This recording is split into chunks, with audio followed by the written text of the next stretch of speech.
नमस्कार, मैं हूँ अमिता बकच और आप देख रहे हैं राजसत्ता एक्सप्रेस।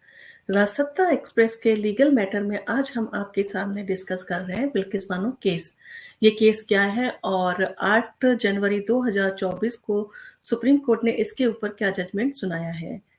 11 अक्यूज को उम्र कैद की सजा दी गई थी, जिन्हें 15 अगस्त 2022 को समय से पहले रिहा कर दिया गया और इसी पर बीवी नागरत्ना और उज्जवल भुइयां की बेंच ने ये फैसला सुनाया कि उन सारे अक्यूज की जो अर्ली रिलीज कर दिया गया था, यानी कि प्री मैच्योर उनका जो रिलीज किया गया था, उन सबकी जो रिहाई थी उसको रद्द करते हुए उन्हें वापस 2 हफ्ते के अंदर सरेंडर करना होगा। आइए जानते हैं ये केस क्या है और सुप्रीम कोर्ट ने इसके ऊपर अपना क्या फैसला सुनाया है।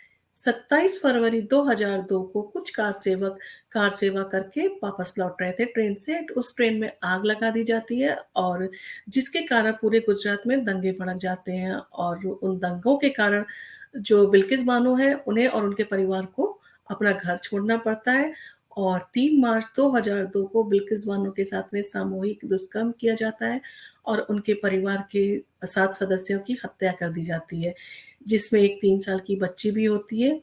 4 मार्च 2002 को बिल्किस बानो और उनका परिवार लीमखेड़ा पुलिस स्टेशन जाते हैं और उसमें अपनी कंप्लेंट दर्ज कराने की कोशिश करते हैं, पर उनकी कंप्लेंट नहीं लिखी जाती है और ना ही उन अपराधियों के उसमें नाम लिखे जाते हैं।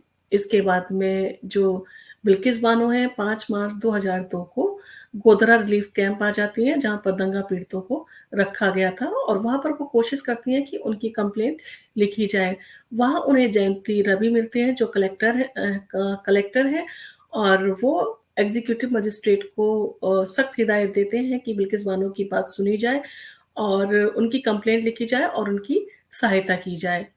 अ, उनकी जब कंप्लेंट लिखी जाती है, उस पे तफ्तीश शुरू होती है। तफ्तीश में कहा जाता है कि बिल्किस बानो जो कह रही है, वो कह तो सही रही हैं, परंतु जिन व्यक्तियों के वो नाम ले रही है, वो व्यक्ति भी नहीं मिले और उससे संबंधित कोई भी उन्हें सबूत नहीं मिले। इस कारण इस केस को क्लोज़ कर दिया जाए।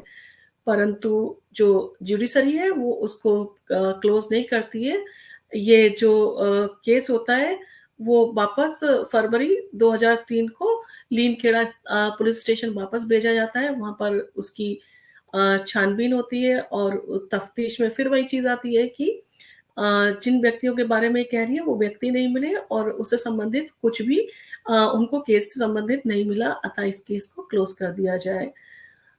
उसके बाद में क्या होता है कि कहते हैं जो बिल्किस बानो है, वो चाह रही थी कि उनको न्याय मिले, इसके लिए वो वापस अप्रैल 2003 में सुप्रीम कोर्ट की मदद लेती हैं और सुप्रीम कोर्ट में वो कहती हैं कि जो मजिस्ट्रेट की रिपोर्ट में ऑर्डर है, उसको सेट असाइड कर दिया जाए, उनकी कंप्लेंट को एक्सेप्ट किया जाए और इसकी छानबीन जो है सीबीआई से करवाई जाए ताकि उनको न्यूट्रल जाँच मिले और जो अपराधी हैं, उनको सजा मिले। 1 जनवरी 2004 को CBI DSP RN Sinha command संभालते हैं और वो छानबीन स्टार्ट करते हैं, जिसमें उन्हें 109 बोन्स मिलती हैं।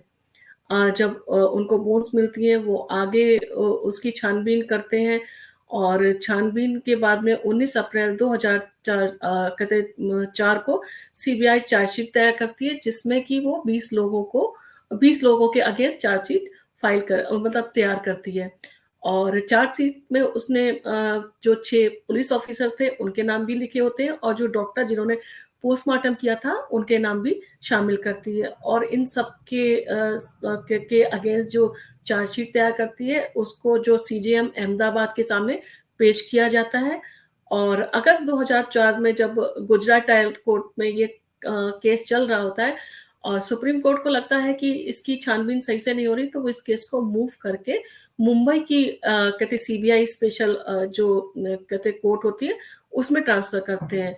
जहाँ पर कहते 21 जनवरी 2008 को सीबीआई जो होती है वो 11 अक्यूज़ को तो उम्र कैद की सज़ा देती है और जो कहते पुलिस वाले होते हैं उनको और डॉक्टर को उनके डिपार्टमेंट में कहते फॉरवर्ड कर देती है ताकि वो उसके अगेंस्ट एक्शन ले पाएँ। और इनमें से 2 जो व्यक्ति होते हैं उनकी इस ट्रायल के दौरान ही डेथ हो जाती है। तो वो अलग हो जाते हैं उससे, और जो 11 बचते हैं उनको जो होती है वो उम्र कैद की सजा सुनाती है। उसके बाद में सीबीआई मुंबई हाई कोर्ट में जाती है और उन अक्यूज के लिए कहते हैं उसको लगता है डेथ सेंटेंस जारी होना चाहिए, क्योंकि उनका अपराध है वो बहुत बड़ा है और उनको जो मृत्यु की सजा दी जानी चाहिए, यानी कि उनको फांसी होनी चाहिए। इस सारी चीज़ों में जब डिस्कस होता है तो मुंबई जो कोर्ट होती है वो उनके उम्र कैद के जो फैसला होता है उसको कायम रखती है। और बाकी जो कहते सीबीआई थी, सीबीआई अपने कहते बहुत अच्छा उसने पहल की थी और बहुत अच्छे ही उसके कारण जो 11 लोग थे उनको उम्र कैद की सजा सुनी गई, कहते सुनाई गई। और कहते जो पुलिस ऑफिसर्स होते हैं उनको 27 अप्रैल 2023 को उनकी पेंशन काट दी जाती है। उन जितने भी जो कहते अपराधी थे उनकी पुलिस ऑफिसर्स की सबकी पेंशन काट दी जाती है। और ये कहा जाता है कि इनको आगे पेंशन नहीं दी जाएगी। उसमें एक आईपीएस ऑफिसर्स थे, उनका भी 2 बार प्रमोशन रोका जाता है और जब वो रिटायर होने वाले होते हैं, उससे 1 दिन पहले उन्हें डिसमिस कर दिया जाता है और उनकी पेंशन को मतलब उनको आगे जाके पेंशन नहीं मिलेगी। इस तरह से उनको जो उनका डिपार्टमेंट होता है, वो उनके अगेंस्ट ये फैसले लेते हैं।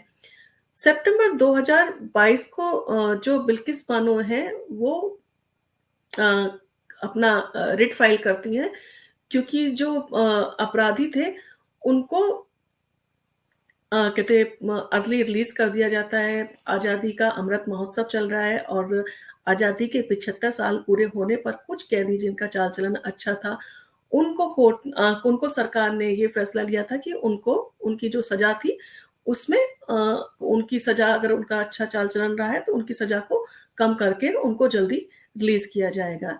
इसी में जो कहते एक अक्यूज्ड है राधेश्याम, वो कहते हैं सुप्रीम कोर्ट के पास में जाते हैं और वहां जाकर वो कहते हैं कि जो मुंबई कहते कोर्ट है, महाराष्ट्र कोर्ट ने जो महाराष्ट्र गवर्नमेंट ने जो उन्हें सजा सुनाई है वो सजा ठीक नहीं है। उनको सजा गुजरात कहते गुजरात सरकार मतलब गुजरात गवर्नमेंट द्वारा ही सुनाई जानी चाहिए।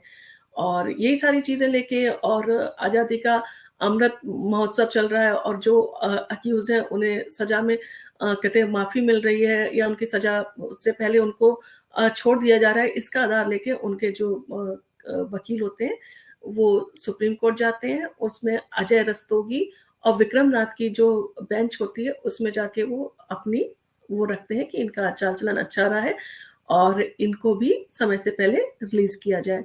इस पर जो कहते हैं अजय रस्तोगी की बेंच होती है वो गुजरात सरकार के पास में पूछने के लिए ये ऑर्डर पास करती है कि क्या इनका मौलिक अधिकार है, क्या इनको सजा में माफी दी जा सकती है, क्या ये सारी चीजों को चेक किया जाए और कंसीडर किया जाए, वापस इसको कंसीडर किया जाए और अगर इनकी सजा माफी हो सकती है तो उसके बारे में वो जो सुप्रीम कोर्ट है उसको बताएं, सारी चीजें चेक करने के बाद में। परंतु जो कहते राधे श्याम होते हैं वो क्या करते हैं, वो इसमें इस ऑर्डर को लेकर गुजरात सरकार के पास में जाके उनको मिसलीड करते हैं और उनसे कहते हैं कि आपको अजय रस्तोगी ने आदेशित किया है कि आप जितने भी अक्यूज हैं उनकी उन सबको कहते हैं प्री मैच्योर रिलीज कर दें। और ये ऑर्डर जो है वो अजय रस्तोगी की बेंच द्वारा उन्हें दिया गया है। इसमें गुजरात सरकार जो होती है वो उनका फेवर करती है और वो उनको कहते 15 अगस्त 2022 को रिलीज कर देती है। इसके अगेंस्ट बिल्किस बानो जो होती हैं वो सितंबर 2022 में अपनी रिट फाइल करती हैं जिसमें वो कहती हैं कि इन जो अक्यूज थे इनको समय से पहले क्यों छोड़ दिया गया है और मेरे साथ में जो हुआ है वो अपना फिर वो वही सारी चीजें कोर्ट के सामने कहती हैं कि उनको कहते समय से पहले उनकी सजा माफी नहीं की जाए क्योंकि उनका जो अपराध था वो बहुत बड़ा था और उनको समय से पूर्व रिहा किया जाना गलत है। और उनके ही साथ में जो कहते हैं जनहित याचिका फाइल की जाती है और भी उनकी सपोर्ट में महिलाएं आती हैं जिसमें एक रेवती लाल है जो जर्नलिस्ट हैं और रूपरेखा वर्मा है जो एक प्रोफेसर है और सीपीआई लीडर सुभाषिनी जी जो उन्हें कैंप में मिली थी, वो भी उसकी उनके हित में जनहित याचिका फाइल करती है, जिसपे सुनवाई करते हुए बीबी नागरत्ना और उज्जवल भैया की जो बेंच है, वो सारी चीज़ों को चेक करती है। गुजरात सरकार से उनसे सरकार को बुला के उनका रिकॉर्ड माँगती है। केंद्र सरकार और गुजरात सरकार ने जो उन्हें मूल दस्तावेज़ चेक करने के लिए मंगवाती है कि उन्होंने किस आधार पर उनको प्री रिलीज़ किया, यानी कि उनकी जो रिहाई है वो की है, किस आधार को लेके की है। और इन सारी चीज़ों के ऊपर 11 दिन की लगभग आर्ग्यूमेंट चला था, जिसमें सारी चीज़ें डिस्कस की गई थी। उसके बाद में ये बेंच जो है वो कहते इस उस पे पहुँचती है कि जो उनको रिलीज़ किया गया है, वो गलत किया गया है और ये फैसला रद्द होना चाहिए, क्योंकि जो विक्टिम है, वो इम्पोर्टेंट है और उसकी कहते बात को ध्यान में रखना चाहिए। और दूसरा, जो महिला है, उसको उसको रिस्पेक्ट मिलनी चाहिए, ये उसका अधिकार है और उसको रिस्पेक्ट मिलनी ही चाहिए। और जो रिस्पेक्ट भी मिलनी चाहिए और साथ ही जो उसका अपराध था वो इतना बड़ा था कि उनको माफ़ नहीं किया जाना चाहिए, क्योंकि अगर उनको माफ़ किया जाता है तो सोसाइटी में एक गलत मैसेज जाता है कि इन्होंने अपराध किया। और वैसे भी सरकार के जो आंकड़े हैं वो खुद ही इस तरह के आंकड़े हैं कि उसमें कहा गया है कि 25% सिर्फ़ कन्विक्शन रेशियो है रेप केसेस में। और अगर इस तरह के अपराधियों को जल्दी छोड़ दिया जाएगा तो फिर कोई हिम्मत ही नहीं कर पाएगा। बिल्किस बानो ने लगभग 20-22 साल की अपनी लड़ाई को लड़ा है, जिसमें उसका सिर्फ़ यही था। और एप्रिशिएट किया जाना चाहिए उसके परिवार को, उसके हस्बैंड को, कि उन्होंने उसके इतने लंबे संघर्ष में साथ दिया और बाकी लोग जो उसके साथ में जुड़े, जिन्होंने कि उसको न्याय दिलवाने के लिए वो किया, सहयोग किया। और दूसरा, कोर्ट ने साफ कहा कि जो रूल ऑफ लॉ है वो सुप्रीम है, कोई भी उससे ऊपर नहीं है। अगर कोई राज्य सरकार है वो भी उससे बंधी हुई है और उसको भी उसको मानना और फॉलो करना पड़ेगा। और जो गुजरात सरकार ने रेमिट किया, तो रेमिट करने का जो अधिकार है वो उसे नहीं है। रेमिशन का अधिकार सिर्फ वही गवर्नमेंट को होता है जिसने उस केस को सुनाया है और जिसने उसको उसके ऊपर सजा सुनाई है।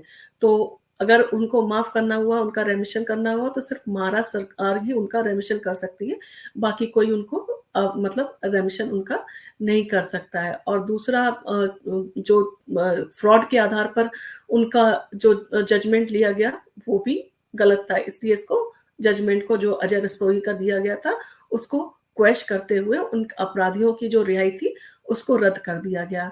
इसके साथ ही बहुत सारी चीज़ें कोर्ट ने भी कहा है। उन्होंने कहा है कि अगर कहते हैं गुजरात सरकार को सुप्रीम कोर्ट के जो ऑर्डर था, उसके ऊपर रिव्यू लेना चाहिए था सुप्रीम कोर्ट का, क्या उन्होंने ये ऑर्डर पास किया है, क्या उस ऑर्डर में अगर नहीं समझ में आ रहा था, तो उनसे कन्फर्म करना चाहिए था। और उनका ज्यूरिसडिक्शन ही नहीं था, जब उन्हें पता था अच्छे से कि उनका ज्यूरिसडिक्शन नहीं है, तो उन्होंने इस तरह का चीज़ क्यों की? वो अक्यूज़ के साथ खड़े हुए नज़र आए। जबकि जो गवर्नमेंट होती है, उसका होता है कि वो फेयर रहे, वो किसी के लिए सेलेक्टिव ना बने। और इस केस में जो थी जो गुजरात सरकार थी, वो सेलेक्टिव नज़र आई। और वो अब कहते हैं सुप्रीम कोर्ट का ये भी कहना था कि सिर्फ़ यही 11 अपराधियों की आपने सज़ा माफ़ी क्यों की है? इन्हीं को ही आपने आज़ादी के म अमृत महोत्सव के लिए क्यों इनकी उसके आधार लेके सज़ा माफ़ की? बाकी भी अपराधी थे, उनको भी माफ़ किया जाना चाहिए था, उनके ऊपर तो आपका कुछ वो फैसला नहीं हुआ, पर इनके लिए आपने किया। अब सवाल उठ रहे हैं कि क्या उन अफ़सरों को जिन्होंने कहते आवाज़ उठाई, क्या उन अफ़सरों के खिलाफ भी आवाज़ उठाई जाएगी जिन्होंने कि जो सारे डॉक्यूमेंट्स को चेक करके और उनको रिहा किया? 16 महीने की बिल्किस बानो की ये लड़ाई चली और 16 महीने के बाद में सुप्रीम कोर्ट का ये फैसला आया कि वो 16 महीने तक उसके जो अपराधी थे, वो आज़ाद घूमते रहे। और उसके बाद में उनको उनकी जो रिहाई है, उसको रद्द करते हुए सुप्रीम कोर्ट ने अपना जजमेंट सुनाया। ऐसे केसेस में सुप्रीम कोर्ट को भी पहल करनी चाहिए और ऐसे केसेस में सुनवाई जल्दी होनी चाहिए। इस केस में जो 16 महीने लगे, उसमें तुरंत के तुरंत जजमेंट आना चाहिए था, ताकि ऐसे लोगों के लिए जो जिनको रिहा किया गया, उनको एक दिन भी आज़ादी नहीं मिलती। और ये जो केस है, वो समाज के लिए भी एक अच्छा मैसेज लेके जाता है कि अगर इस तरह की चीज़ें होती हैं और अगर इस तरह की सोसाइटी में अगर कुछ अपराध हैं, तो उन अपराधों के खिलाफ आवाज़ उठानी चाहिए। उन 4 महिलाओं के लिए भी बहुत सैल्यूट वाली चीज़ है कि उन्होंने इतना अच्छा काम किया, जो सुप्रीम कोर्ट की लीगल कहते हैं एडवोकेट थी, वृंदा ग्रोवर और सुहासिनी जी और रेवती लाल और रूपरेखा वर्मा, जिन्होंने बिल्किस बानो का साथ दिया। उसके संघर्ष में याचिकाएँ, वो कहते हैं जनहित याचिकाएँ फ़ाइल की और उन अपराधियों की रिहाई को रद्द करवाया। अगर इसी तरह के फैसले होते हैं, तो समाज में एक बदलाव भी आता है और लॉ को हमेशा स्ट्रॉन्ग ही होना चाहिए, क्योंकि जब तक अगर लॉ स्ट्रॉन्ग नहीं होगा और अगर हम लोग या जुडिशरी जो है अगर इस तरह के डिसीज़न नहीं लेगी, तो लोगों का विश्वास कहाँ से उसमें रहेगा। सुप्रीम कोर्ट ने वापस अपना विश्वास पाया है और ये यकीन दिलवाया है कि जो न्याय है, वो सबके लिए बराबर है। और इस तरह की लीगल मैटर हम आपके लिए लेके आते रहेंगे। अगर आपको ये हमारा पसंद आया हो वीडियो, तो आप इसको लाइक कीजिए, सब्सक्राइब कीजिए और अपने फ्रेंड्स के साथ में शेयर कीजिए। और किसी लीगल मैटर पे अगर आप चाहते हैं कि हम आपसे चर्चा करें, तो आप हमें लिखिए, आप हमें मेल कर सकते हैं, आप हमें कमेंट कर सकते हैं और आपका जो एप्रिसिएशन होता है, वो हमें मोटिवेट करता है और हमें आगे अच्छा काम करने के लिए भी प्रेरणा देता है। धन्यवाद।